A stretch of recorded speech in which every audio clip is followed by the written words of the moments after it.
So the question you might be asking yourself is, did I get bored with amateur radio after only 4 months?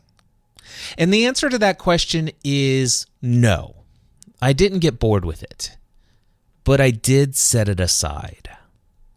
In this episode, I'm going to answer the most common question that's been coming in over the past 7 months. One of the things that I love about amateur radio is that everybody practically uses QRZ.com or QRZ, I guess, if you want to say it that way. And my email address is prominently displayed to anybody who is logged in with an account. And as a result of that, folks send me emails like this one. I'll just read the most recent email that I got from John, N7JTT, or November 7 Juliet Tango Tango. This was written to me 1 day ago on July 13th, and he says, "Hi, Cliff. I recently discovered your podcast, Cliff's Notes on Amateur Radio, after hearing it mentioned by one of Eric Guth's 4Z1 Umbrella Golf." Is that 4Z1UG? Anyway, Jack Prindle was his guest, and since then I've been working my way through each episode and wanted to let you know how much I've enjoyed listening to your reflections and experiences. Your enthusiasm, easy for me to say, your enthusiasm is infectious and an absolute joy to hear. It reminds me of the excitement I felt when I first was licensed. Through the initial high, though the initial high has leveled, the passion is still strong. I'm reaching out for 2 reasons. First, to thank you. While you're still building your technical depth in the hobby, your energy and willingness to share your journey make the podcast incredibly engaging. Second, I'm curious. Why did the episodes stop back in December? I ask because I'm currently working to revitalize our local club and attract younger talent using the same kind of authentic storytelling and enthusiasm that you bring to the series. If you decided to pause or discontinue the podcast due to the commitment, especially without financial return, I understand entirely. As a product designer myself, I know all too well how radio can steal time from more quote-unquote productive endeavors like product development and commercialization. I hope you're enjoying Kentucky summer, and perhaps we'll meet on the air someday. I'm often out chasing activities like soda and POTA. Though I rarely use SSB, Morse code is where most of my passion lies. Best regards, John, N7JTT.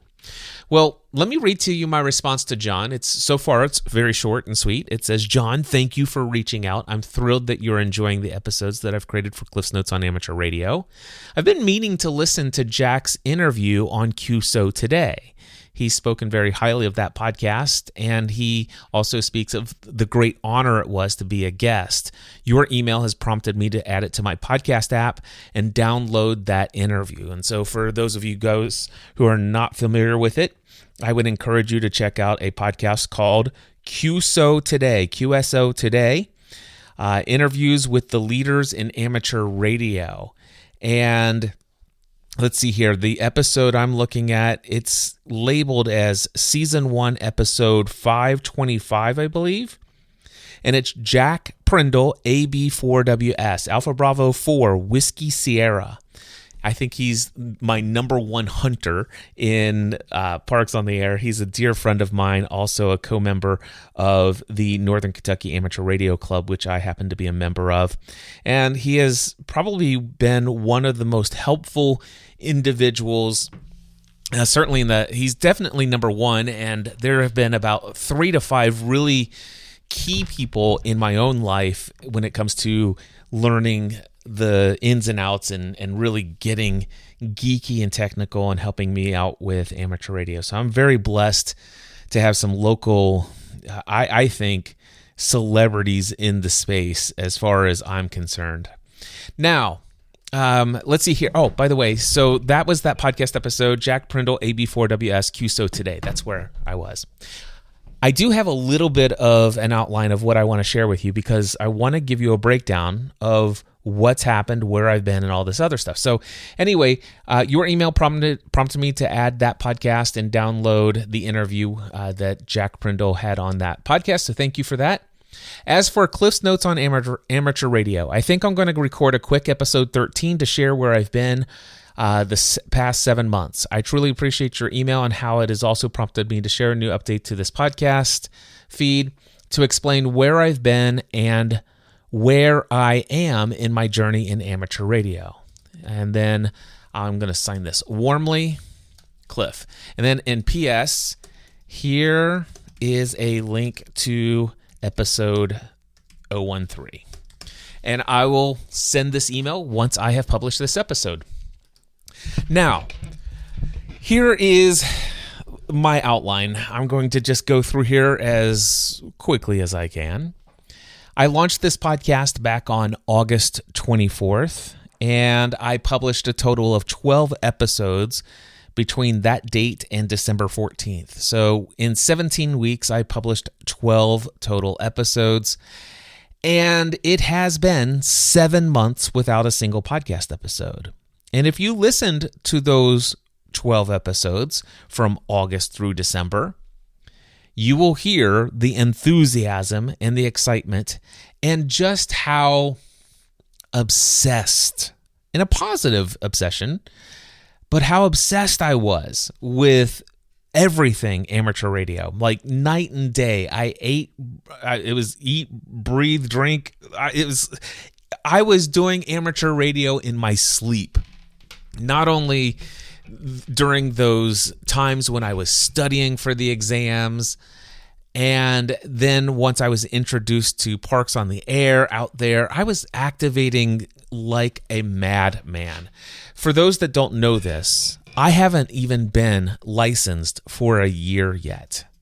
My 1 year anniversary will be coming up in August, so it's been 11 months. And here's how I can tell you that I am obsessed. Now, this may only really speak to those who understand Parks on the Air, but if you know what Parks on the Air is, and if you don't, by the way, go back and listen to my very first ever Parks on the Air experience that was my own, like me getting on the air with my call sign. That was episode number 9 of this podcast. It was back on October 13th, 2024. So anyway, but that was so August of 2024 was my first ever Parks on the Air experience. And since then, I have activated 91 different times. 38 different parks have been activated, and from those parks, I have logged 3,736 QSOs. And by the way, 584 of them were to other parks. So, I've been a little active. I got a little bit carried away, and I don't know if I've actually shared this in a prior episode. I didn't go back and listen to those first 12 episodes when thinking about creating an outline for this one. And so I don't know if I've mentioned this at all. But what I will say is that I allowed amateur radio, getting my technician license, and then studying for the general 1 month later, and obsessing to the point where I wanted 100% on both exams, and then going out and activating all of this stuff. I think that I was using amateur radio and my obsession with it, my hyper fixation on amateur radio, as an escape. You see, if you go back to episode 1, you'll hear about my experience in podcasting, how I built a business, and the kind of work. I've been full-time self-employed for almost 20 years now. And so, I have had a number of transitions or pivots over the years. I was known around the world for helping more than 40,000 people successfully launch a podcast through my Podcast Answer Man brand. In November 2017, I shut all of that down and became the Mindset Answer Man. And since then, that's the work that I've been doing, is business strategy and mindset. I've been mostly doing that through paid mastermind groups, for entrepreneurs, one-on-one coaching for business owners and leaders. And I have also held many different live events, some small workshops, some conferences, an annual conference called Free the Dream that my wife and I did for 2 years before COVID shut things down in 2020. And I've been doing the same thing over and over again. And quite frankly, I was getting a little bit tired of doing the same thing over and over again, rinse and repeat.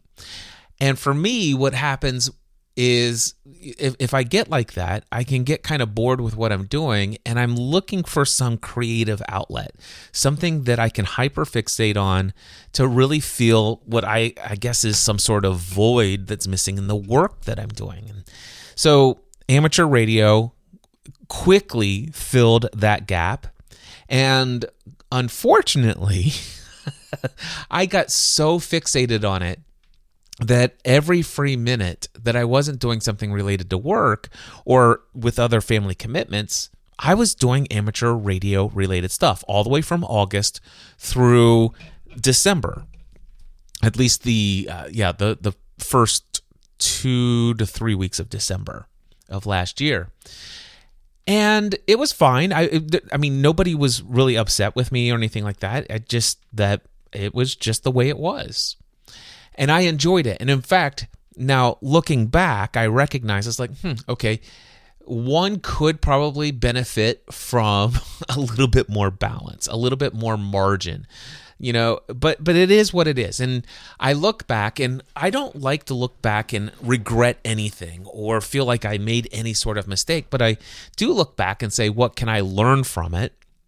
And since I can't go back and change how many countless hours were devoted to all amateur radio and not into creatively thinking about what do I want to change in my business to make it more fulfilling, I can't go back and change that. So I don't regret it. But I will tell you that if I had to do it all over again, if I didn't have my license and knowing what I know now, I still would have got my license. I don't know that I would have cared if I got 100% or not. I would be perfectly fine with just barely passing the test for my tech or my general. Now, I got to tell you, I kind of like the fact that I knew going into both of those exams that I was going to get 100%, and I did get 100%. I love that I was the first to finish both tests because I had memorized the answers to every single question.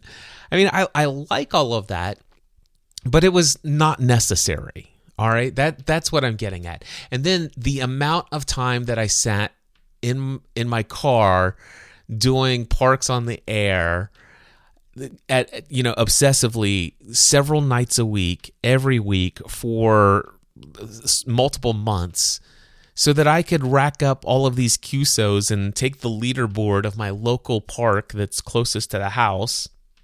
I'm like, okay, now would I do those things again? No, I wouldn't. It was a little bit overboard, but hey, that's how I am at times. It's one of the things that makes me uniquely me is that when I'm interested in something, I don't do anything halfway. I go all in. I give it everything I got, and it's a really awesome character trait in a personality thing that I have going for me that really does.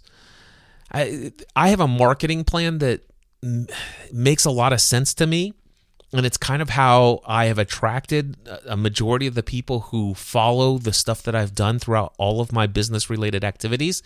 And my marketing plan is this: be someone and or do things worth talking about. Be someone and or do things worth talking about. And I do believe that I am someone worth talking about outside of doing some really crazy things. And when I say really crazy things, I'm talking about implement things at a level that most people would never even dream of doing. So for example, since December 2005, I have over 55 podcast shows. I have over 4,800 podcast episodes. Most people would never dream of doing such a crazy thing such as that, but I have. And as a result of that, people are like, wow, tell me more about that. What would cause you to do that? Should I have a podcast? Why? What are the benefits of it? Oh my gosh, could you teach me how to do that? And that was very helpful back in the day. Same thing happened with amateur radio. The first 12 episodes from August through December of last year, did I take anything halfway? No. And if you're listening to my voice now and you had heard the previous 12 episodes before this one, and you're still subscribed to the podcast and you're just now hearing this because you haven't unsubscribed, the reason why is because I did something worth talking about. In fact, going back to, let's see here, John's email, November 7, Juliet Tango Tango. Why did he find my podcast? Why did he listen to all 12 episodes? Because Jack Prindle, AB4WS, was talking about me. Why was he talking about me? It wasn't because, here's the thing. I didn't listen to Jack yet in his interview on the QSO Today podcast. I am going to. It's loaded up. It's downloaded on my app finally. But the thing is I was licensed the same day with at least 6 other people in the room. There were about 6 other people in the room. I know 4 of those people very well. I'm almost certain that if I was to listen to the QSO Today podcast, none of those other people that were in that room that day were mentioned in that interview. And that's not to say that those people aren't valuable people, that they aren't amazing people, because they are. But there is something about the absolute insane level of passion and persistence and action taking that I took that causes me to stand out. Now, did I do it for marketing purposes? The answer to that question is no. I did it because I like to really dive deep into things. I like to hyper fixate on things that I'm passionate about. Now, the interesting thing is when I was looking for that, I did ask myself the question, and I may have even thought about it or mentioned it in one of those 12 episodes. I did wonder, is there a path to monetization for my amateur radio interests? And the answer to that question is, yeah, there are some options out there. But my question was, is it something that I want to do in amateur radio at the level and the depth of what I did with podcasting? And the answer over the course of a couple of weeks, actually over the course of a couple months, was no. The answer was no. It's not the next season of my branding, of my business, of what I want to do. So once I figured that out, then I'm like, okay, then what am I doing here? Why am I spending so much time? And also because of what was going on with everything as it related to all of these months focusing all of my free time on amateur radio, I realized my business, I've not been marketing my businesses. My business products. I'd not been marketing my mastermind groups. I'd not been marketing my one-on-one coaching. I hadn't been doing all the things that I typically normally would.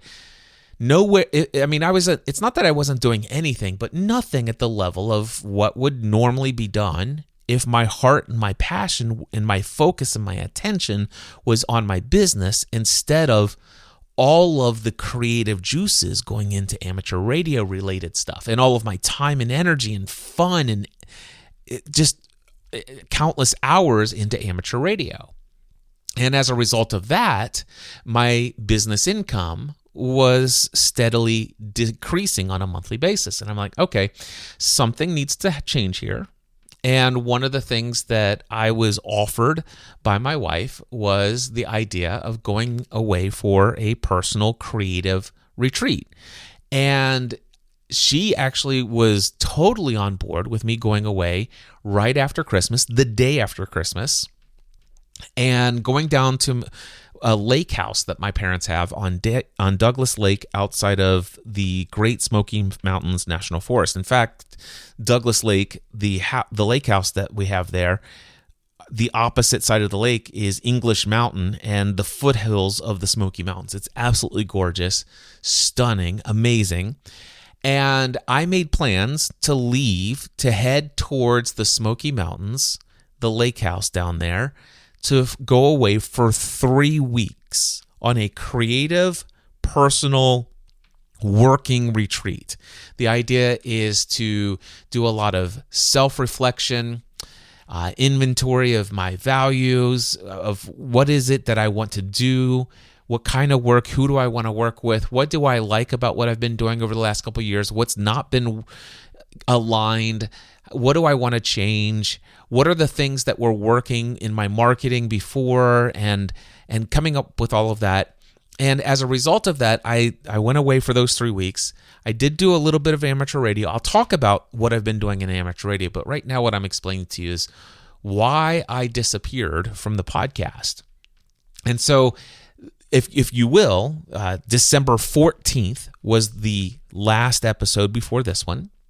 And then just remember those from the 14th all the way up through the 26th of December, that's me hanging out with my wife. I'm planning to go away. I'm like, okay, I need to really double down on the business side of things, really need to market some things, but I don't necessarily know that I want to keep doing all the same things the same way. I want to really change some things up. I need a little bit more excitement in my life. I need some things that are a little bit more aligned with the kind of things I'm helping with. Some of the conversations are getting monotonous and boring, and yeah, it was time for some change. And so I basically technically slowed down all things radio related, and I went and said, okay, I need to pull my attention off of radio and put it back on business.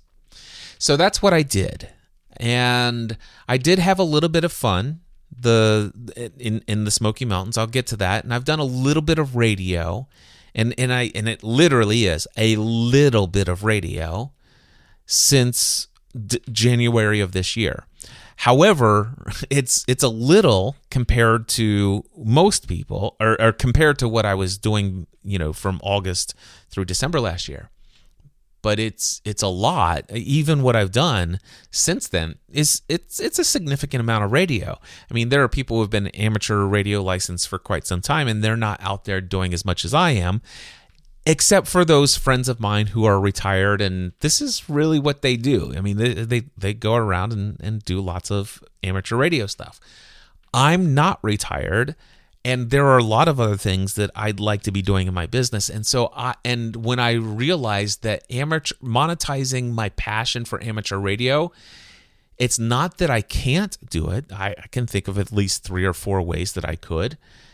It's just that when it came down to it, I'm like, nope, this is not what I want to do. I don't want to go and create, and I created a Notes on Radio TikTok account. I created a Notes on Radio YouTube channel, and I'm like, I think this is what I'm going to do. And I'm like, nope, that's not what I'm going to do. And when I made that decision, I said, okay, well, let's just set radio aside. The branding, the idea of building something in this area, since I know right now this is not something that I want to build as a brand, I need to focus on the business. And so one of the things that I did is just on the business side is I made a decision to do some pretty intense marketing related commitments once I returned home. And if I kept up with all of those, there would be very little time for radio, which was perfectly fine because I came home and it was freezing cold during the winter. And quite frankly, it's kind of nice that I wasn't out there sitting in my car when it's, 12 degrees Fahrenheit outside. So there's that. Then also what I will say is when I came back, I decided to get back to what's called an early morning routine. This is where I typically head to bed around 7 o'clock at night, 7:30 at night, and I'm usually in bed and asleep either by 8, sometimes 8:30 or 9, but certainly by 9 o'clock, I am out. But I go to bed at 7 p.m. and I get up at 4:30 in the morning. or 5 in the morning. But anyway, and I was doing that for several months when I got back from my 3-week creative personal retreat.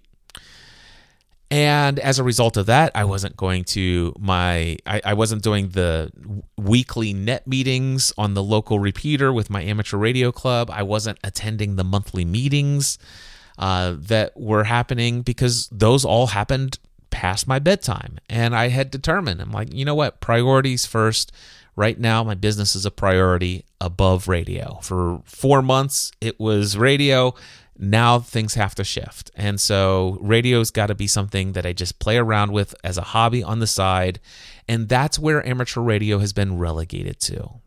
Now, since then, I have discovered that there's still even more that needs to happen as it relates to my business. I've been in the process of reinventing myself, and that's not what this podcast focus is, but I just want to share with you that's where I've been. That's why I've gone. And yeah, but I would like to give you an update on what has my amateur radio journey of activities been like since then. And this isn't going to be everything. So let me just make sure in my outline. Did I get bored after amateur radio for 4 months? No, I didn't get bored. I just was too hyper-focused and obsessed with it for 4 months. I needed to refocus on my business. All right, 3-week personal retreat. Talk to you about that. Let's see here. Came back with implementation mode. Pretty much covered that. Something didn't feel right in the process. Okay, so yeah, we're all up to date. I'm just making sure I get everything in my outline fit in here. All right, next one.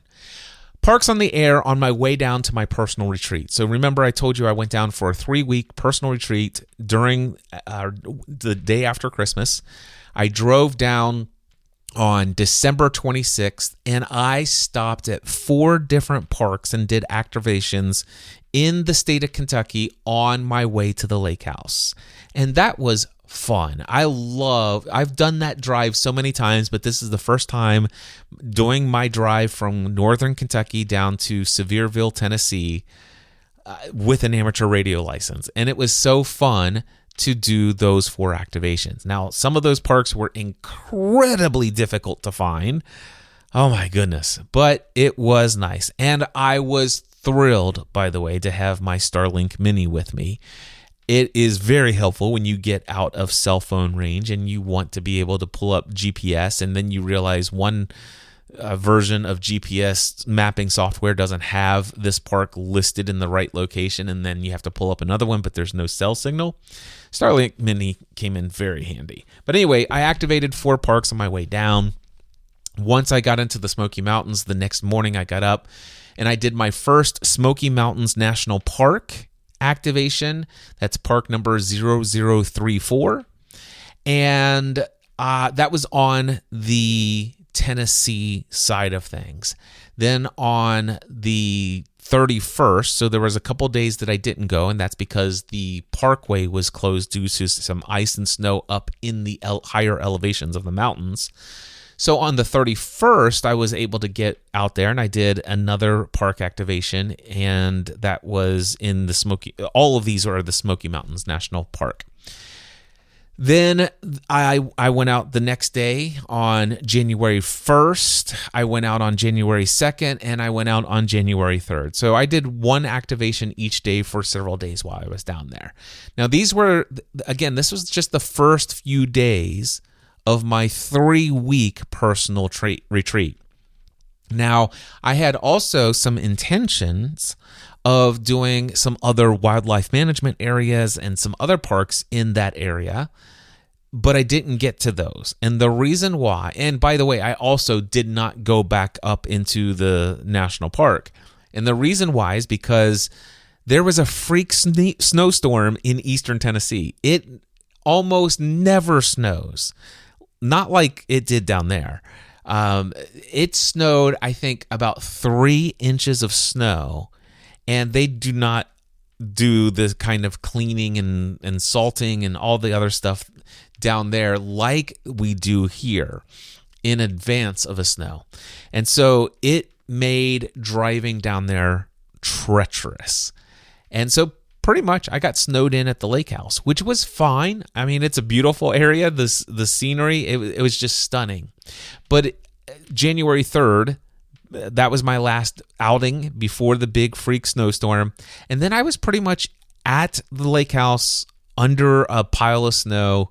And I know 3 inches doesn't sound like a lot, but I promise you 3 inches is a lot in hill country and mountainous areas and around the lake. And it's a bit. So I did venture out, got a snow shovel to dig myself out of the driveway, and my adventure to Walmart to find a snow shovel. I will tell you that I thought my car was going to careen off of the side of a road and be stuck in a ditch at least 4 or 5 different times. There was ice everywhere, but I made it. It was fine. And so basically amateur radio was not a thing for me like I thought it was going to be for those 3 weeks that I was down there. And in some ways, I think that was good. By the way, when I was down there, I still had the end-fed half-wave 10 through 80 meter antenna from Greg Lamb. He had lent that to me, and that is about 130 foot of wire. And I did put that up the first full day that I was there. Hung it up in a high tree. The lake house that my parents own is a 3-story lake house. It's a big house. And I strung the other end up to the railing of the top deck on the 3rd floor of the house. And it was the first time I ever had an easy way of I used my antenna tuner, but I have an LG, I think is what it is, antenna tuner. And I was able to tune that antenna and actually have 80 meter contacts at night. And that was kind of nice. But anyway, I only played around with that maybe 1 or 2 different days and only for about 20 or 30 minutes each day. And then after the snowstorm, I basically had to just pack it up and put it all away. So really, just those first few days, a little bit of amateur radio, and then it's like, okay, well, I came down here to get refocused on my work. Let's do that. And the snowstorm helped, and that pretty much put somewhat of an end to my obsession, my absolute every free moment taken up by amateur radio. And from there, when I came back home, it was after the second week in January, I came back home. I had family-related commitments of things that are going on. I was implementing. I was going to bed around 7, 8 o'clock at night, waking up at 4:30 in the morning. Everything was either focused on my personal time of journaling, meditation, business-related stuff, or family-related stuff. So that was all of my attention. Now, I will say that I did a little bit of amateur radio since I came back. And so here's what I will tell you. February 8th, I went out and did 1 activation. That was the first time since I got home from my retreat in Tennessee. Again, I live in Northern Kentucky. So February 8th, it was almost an entire month I had been back. I then went out again on February 22nd. And then it was almost a month later, March 15th, I went back out again and did another activation. March 18th was only 3 days later. And then the day after that, March 19th, I went out. Now, actually, technically, I bet you anything that the March 18th and 19th is 1 activation. I probably went out right before UTC switched over. So technically speaking, from January through May, I did 4 days out in a park. And it was all the local park, Decker Wildlife Management Area. And it's just that one close place I can drive to in about 25, 30 minutes and sit there and do some activations and rack up the QSOs.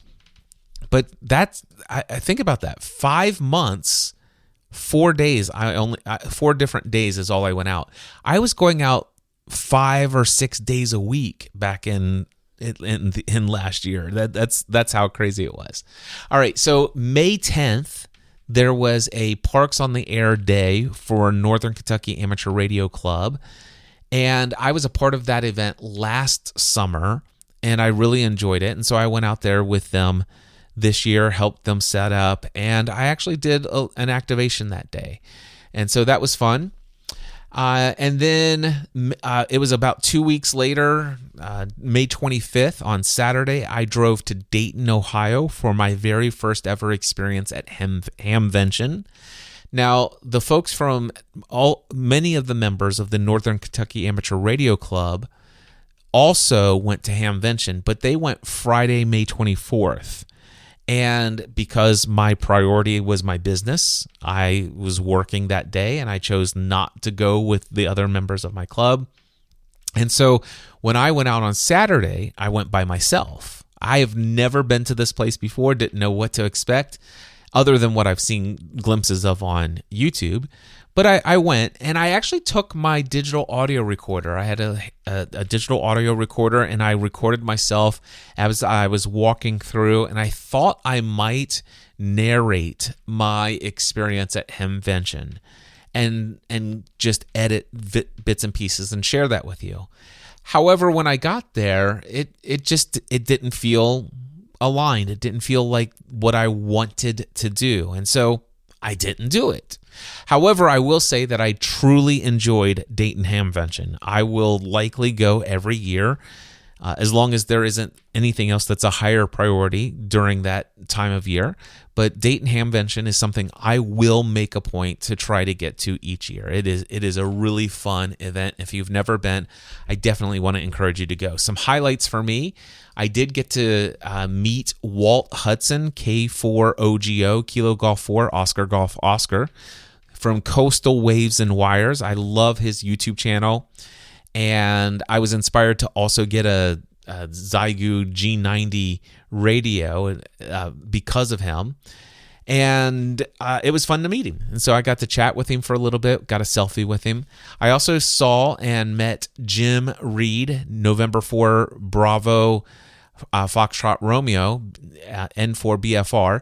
He's from Ham Radio Prep. He's the guy who did all of the videos and all of the lessons at Ham Radio Prep that I watched for my technician and my general license.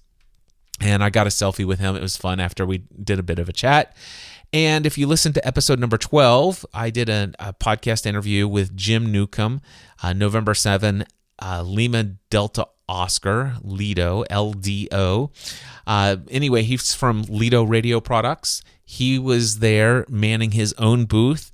And after having not only that podcast interview with him, but I actually did some coaching with him afterwards. We got to chatting after that podcast interview, and he had some interesting things that he was working on in his business as it's growing, and I offered him some coaching, and we did that. And when I got there, I was wondering if he would recognize me, and I was going to remind him of who I was when I got a chance to chat with him. I let him work with all of his paying customers there at the table before I said anything. And before I got a chance to say anything, he looked at me and goes, "Oh my gosh, Cliff!"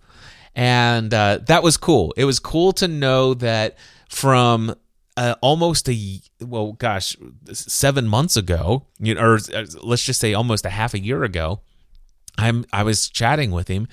And then, and that was just a Zoom call, and it was only a 90-minute one-on-one session. Actually, well, you figure we did the podcast interview. So we did an hour-long podcast interview and then a 90-minute one-on-one coaching session. But 6 months later, he recognized me in person outside of the Zoom call, and that was pretty cool. Anyway, we got to chat and stuff like that, and that was fun. But really, those were the highlights for me, was meeting up with those three people. Now, what I will tell you about Dayton Hamvention is I walked through all of the main buildings. I walked through some of I walked through a majority, maybe not every single aisle of the outdoor swap meet, I guess, if you will, where everybody's got their tailgate and tents and all of the stuff that's out there, used equipment, all those things. It was fun. The thing is interestingly, I did not buy a single thing. And the reason why I didn't buy a single thing is because of episode 10 and episode 11 of this podcast. If you go back and listen to my gear haul, part 1 and part 2, you know that I had waited until I made the sale of my classic Volkswagen Beetle, which gave me a very hefty budget. And I had been researching what equipment do I want for quite some time. And so I bought everything I wanted. And I had it. And by the way, little update here. I can tell you right now, I overbought on radio gear. Hands down, I overbought on radio gear. So my watch is speaking to me. It's like, hey, Cliff, you just accidentally hit the crown of your watch, and I'd like to chat with you. Anyway, got distracted there. What was I going to say? I way overbought. So one of the things I can tell you is the radio that has gotten the most use since then has been my Yaesu radio, the FT891 radio that's in my car, mounted with the ATOS 120A antenna. And that thing, driving my car, pulling into a parking lot of one of the parks, making sure I'm in the boundary, and then firing up my radio. I've got a special little tray table that attaches to my steering wheel, and I pop my iPad mini up there, open up the Polo app, and I start logging. I get about 13, 15 QSOs in a park. I take the laptop, take the iPad, close it up, take off the little tray off my steering wheel, and then I drive to the next park and I'll do that. And that was fun. And that's a lot of what I was doing last year when I was activating all these different parks. And then I will tell you that I very rarely ever turned on my radio here at home, which was my ICOM 7300 is what I bought for the base station. Just, I don't know what it is. Is parks on the air, for me, activating a park is the one activity that was the most fun for me. And just making random QSOs and stuff like that just hasn't been as much of an interest. Now, maybe that might change when I get my hands on an air cannon, either if I build one or buy one. But anyway, if I get an air cannon and I can shoot up in one of the really tall trees out here, I might actually get a better signal than what I'm able to get with how my antenna is out there. But quite frankly, my ICOM 7300 isn't even hooked up in my base station in the house here anymore. In fact, I need to spend some time probably within the next couple of days or this weekend and just take the NFED halfway that's out there and just take it down and put it away until it can get shot up into a tree much higher.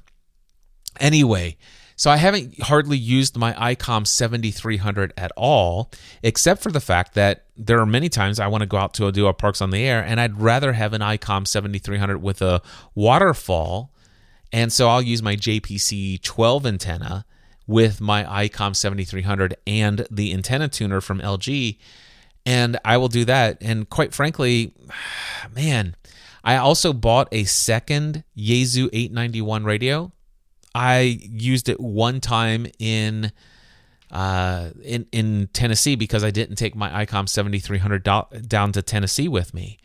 And so I had my Yaesu 891 that was in the car, and I didn't want to undo everything, the cables and all the other stuff. So I had my second 891 for mobile use, portable, out in the parks and stuff like that.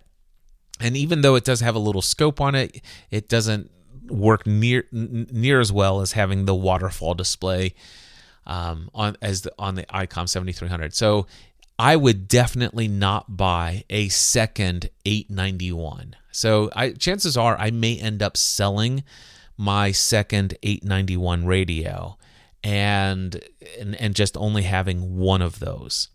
and then having my ICOM 7300 as my main unit that I would use anywhere outside of my car. And then the Xiegu G90, I am kind of glad that I have that. I like the idea of creating a little go bag that would have the Xiegu G90, a very easy, probably the JBC 12 could fit in the backpack, a small little Bio-NO battery, and hiking up to the top of, let's just say, Kentucky State Park, what is that, Natural Bridge, and going and activating up there. I would not want to take an ICOM 7300 up there.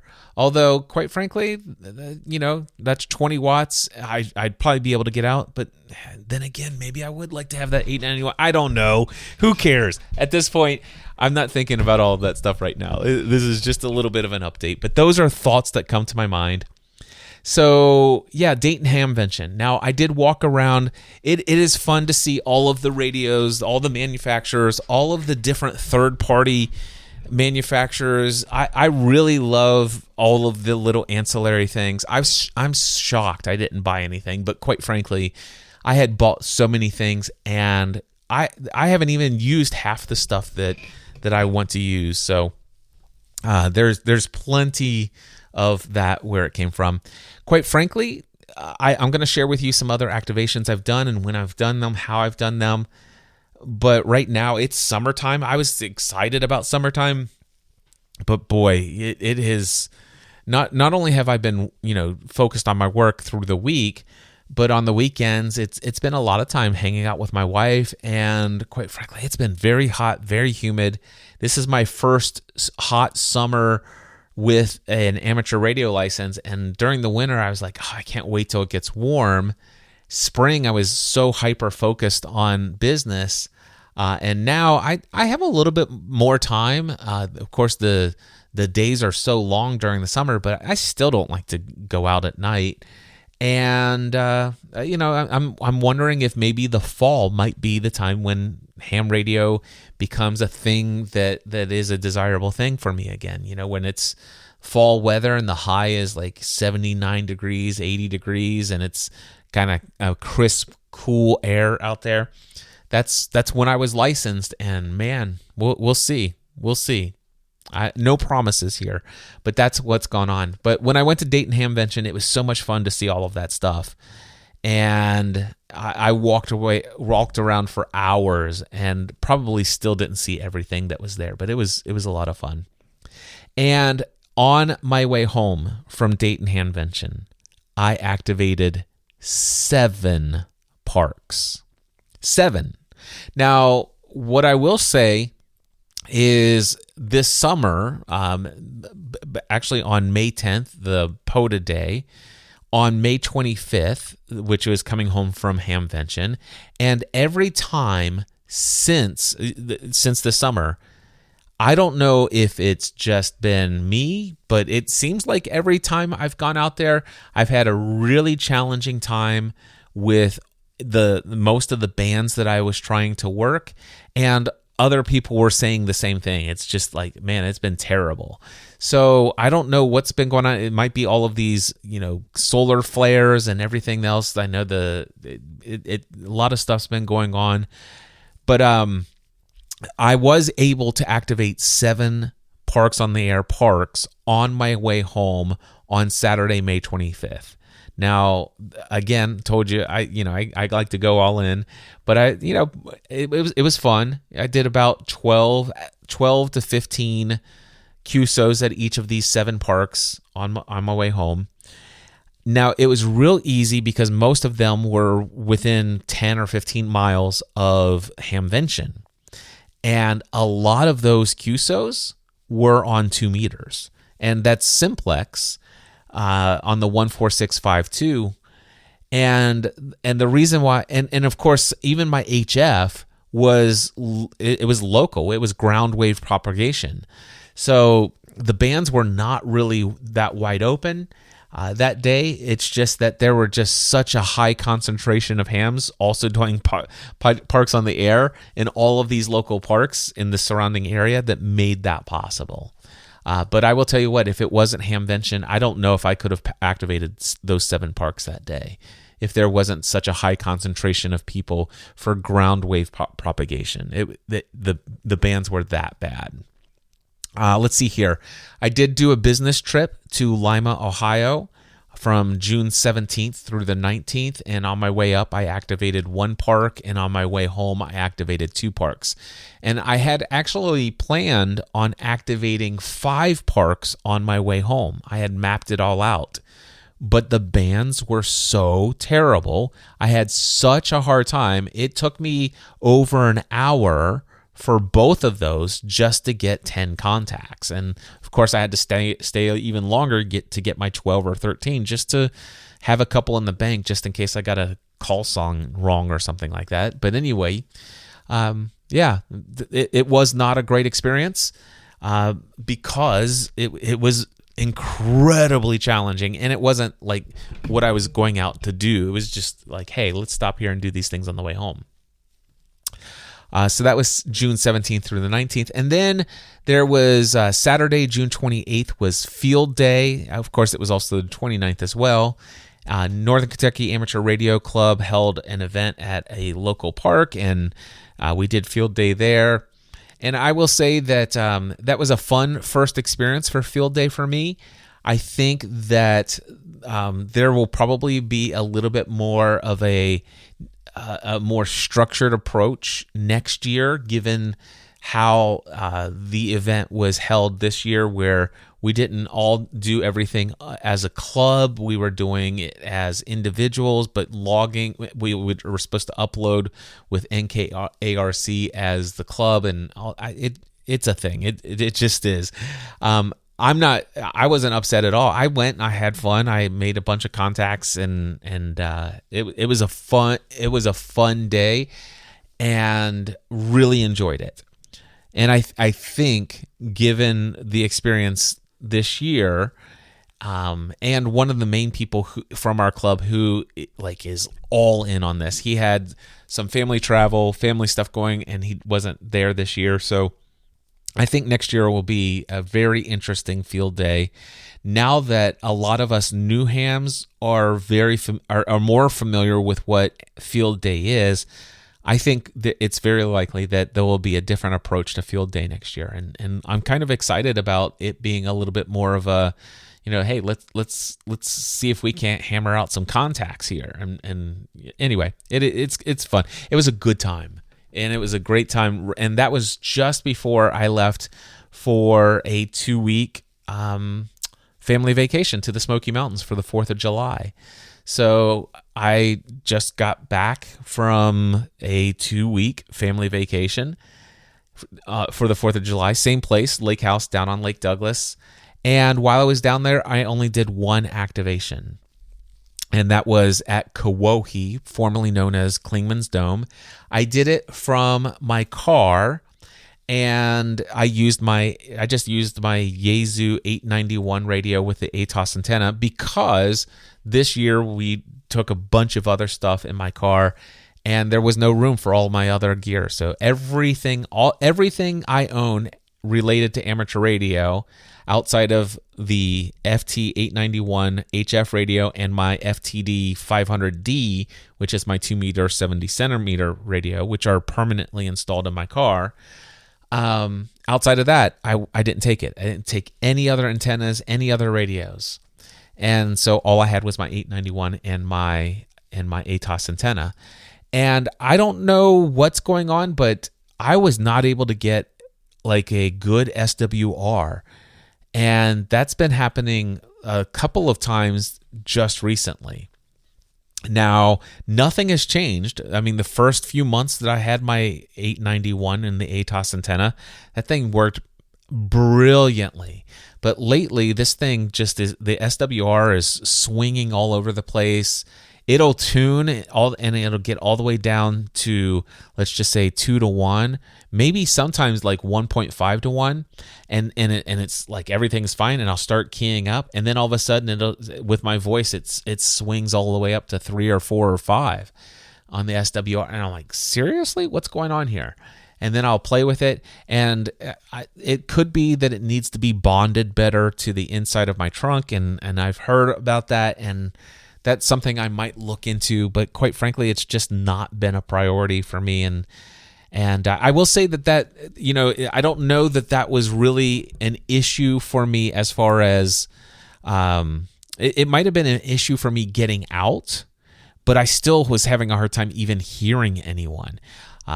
So I did one activation up there, and 7 of my QSOs were on 2 meters, and one of them was on 70 centimeters. So I relied very heavily on just local communication, line of sight, FM communication, 2 meters, to get those QSOs to activate that park that day. And HF, I think I ended up with about 4 or 5 HF contacts, but it was a bear. And also because of that, it wasn't as enjoyable. But it just is what it is, and so it's not a big deal. Of course, I got to be in the Smoky Mountains. I drove all the way up there. I hiked up to the observation tower of Kawohe, or formerly Klingman's Dome, as I do every time I go up there. It's one of my favorite places to go in the Smoky Mountains, and so that's where have I been? So the question is did I get bored with amateur radio after 4 months? The answer is no, I have not gotten bored. The thing is that what I can say is amateur radio was a hyperfixation for me for 4 months. It was a hyperfixation that I thought might potentially be something that could be a interest and a passion that I could pivot towards a potential stream of income. And then I chose, after 4 months, the answer to that is no, my heart's not in it in that way. I like this as a hobby, but not as a business. And so I chose not to pursue that. That's one of the reasons. And I'm like, well, if I'm not going to do that, then what am I going to do about the fact that I'm not feeling as enthralled and excited about what I've been doing in my business prior to getting into amateur radio, and amateur radio becoming a little bit of an escape from just the monotony of what I was feeling, and then coming back, working on that side of my life and putting amateur radio into the background. That's where I've been. I have not been attending any of the weekly net meetings for our amateur radio club, or any of the other net meetings for that matter. They all happen right around my bedtime, or just before or right after my bedtime, and it hasn't meant enough to me for me to stay up an extra half an hour or an hour to be on those net meetings each week. And, I don't feel bad about that. I did go to, since I've been back from my personal retreat, I think I've been to 2 in-person meetings, 2 meetings where we meet once a month in person for Northern Kentucky Amateur Radio Club. And I have enjoyed those 2 meetings. I will say, though, they're past my bedtime. And I didn't like the fact that I was going to bed that much later. But I went. One of them, I wanted to go so that I could pay my dues and make sure that I'm still a paying member. I could have paid it online, but still. I wanted to go and pay my dues and fill out my renewal application or whatever. And then I went to a meeting because they were going to do a presentation on field day. And I wanted to actually learn about field day.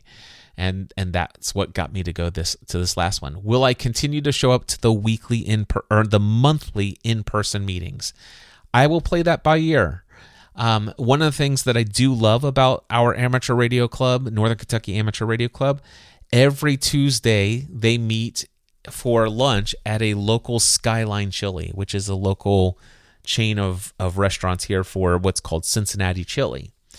And they rotate to different locations around our area here. There's a bunch of different cities that have these Skyline Chili restaurants in them. And once a month, they have, I think it's the second Tuesday of every month, they have a lunch here in Hebron, Kentucky, which is where I live. I live in Hebron, Kentucky, right next to the Cincinnati, Northern Kentucky airport. And the second Tuesday of every month, they meet at this Skyline. And I try to always show up to that when it's in Hebron. So I actually showed up right before I left on vacation. They had one, and now that I'm back, there's another one here. So it's tomorrow, I'm pretty sure. Let me look. Yeah, so they're meeting tomorrow in Hebron. And other Tuesdays, I potentially could. I mean, I've got enough margin in my schedule. I could show up to some other area locations, but quite frankly, I'm not sure how much I will be tempted to really drive out to those further locations. I really still feel like the priority needs to be to put my work hours, kind of like Monday through Friday, typical work hours, towards work-related things. And so driving down the road for lunch here locally in Hebron, once a month, every month, I'll make certain of that. Now, the thing is what about just local radio? So HF, I'm not doing anything HF from home. Don't even have a HF radio set up at home right now. You know about all of my HF activities related to POTA. I've shared them in this episode. But what about 2 meter, 70 centimeter? The thing is I would say that 95% of all times that I'm in my car, I'm with my wife in my car, and my wife has absolutely zero interest in having the radio even turned on, letting alone me talking on the radio while we're in the car. So I've not been on the radio hardly at all in local conversation. Probably since I've been back in January, I've been on the local repeater and had a conversation with people 5 times since January, and it's July 14th. So it's not that I have gotten bored with it. It's just that I have not allowed myself to invest the same level of time, attention, and energy towards amateur radio since December. That's basically what it is. I still love amateur radio. One of the things that I can tell you is I love how much I've learned about not just amateur radio, but just about frequency, vibration, energy. And I'm a deeply spiritual person, and I believe that everything is energy, including our physical matter that makes up our body and that makes up everything else. I believe that everything is basically energy vibrating at different frequencies. And I love the idea of and understanding of these things related to what's called the law of attraction and tuning into certain frequencies. There's a lot of metaphors, and maybe it's not even metaphor. Maybe it's actually real, genuine frequency of thought, frequency of certain. I'm not going to go into all of that, but I will say this.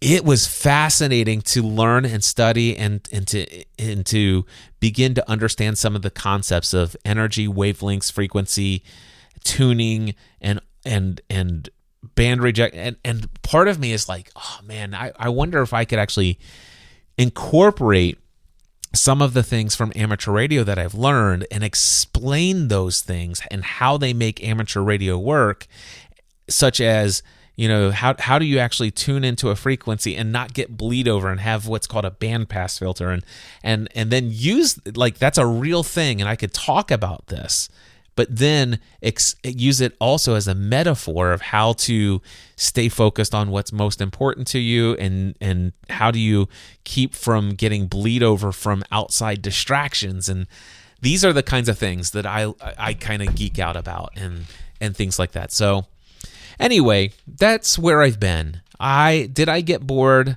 with amateur radio after 4 months? The answer is no, not even close. And am I still using amateur radio? Yeah, I am. You can keep an eye on my QRZ page, and my POTA stats are listed there. You'll see that I'm still out there. And even though I haven't done hardly anything in my own mind as it relates to parks on the air or HF and amateur radio, Just think about the fact that since January, I've activated 1, 2, 3, 4, 5, 6, 7, 8. Let's see here. 8 plus 7 is, what is that? That's 15. And then 18. So 18. And then 19. So 19 parks on the air activations since the beginning of the year. And of course, some of that is like in one day, driving and stuff like that. But anyway, you get the idea. I still love amateur radio. I am not nearly as active as I was. I am more hyper-focused on some other areas that need some priority in my life. And I don't know how frequent new episodes of this podcast will come out. But when they come out, I can tell you this, you'll get everything that's on my heart, my mind, and I will share my journey with you, what I'm enjoying, what I'm loving. And I have no doubt in my mind that amateur radio will continue to be a passion of mine for years to come. And as I learn and experience new things, I will come here to share those things that I'm experiencing and learning. But no clear commitment whatsoever as to how frequent or how often new episodes will be released. With that, my friends, thank you so much for tuning in. If you do want to follow up with me and learn what's going on in my life outside of this, all you need to do is head over to cliffravenscraft.com. And at the top of my website, there's a nav menu there. Click on podcasts. I actually have several different podcasts. And if you're interested, my main podcast that goes out to the public that is my main show is called The Cliff Ravenscraft Show. And just before I went on vacation, I published episode number 772 of that podcast. So if you want to hear from me consistently, frequently, you don't have to wait until the next episode of Cliff's Notes on Amateur Radio. You can check out The Cliff Ravenscraft Show in your favorite podcast directory. Until next time, I encourage you to enjoy life, embrace the things that you are passionate about, enjoy your radio hobby, have fun, and when you need to set it aside for a while to focus on some other things, by all means do that. Don't ever feel guilt or shame about setting aside the things that once lit you up, but now you need to focus your time, effort, and energy somewhere else. The one thing that's amazing about this community is everywhere I go, there's always somebody that I can talk to.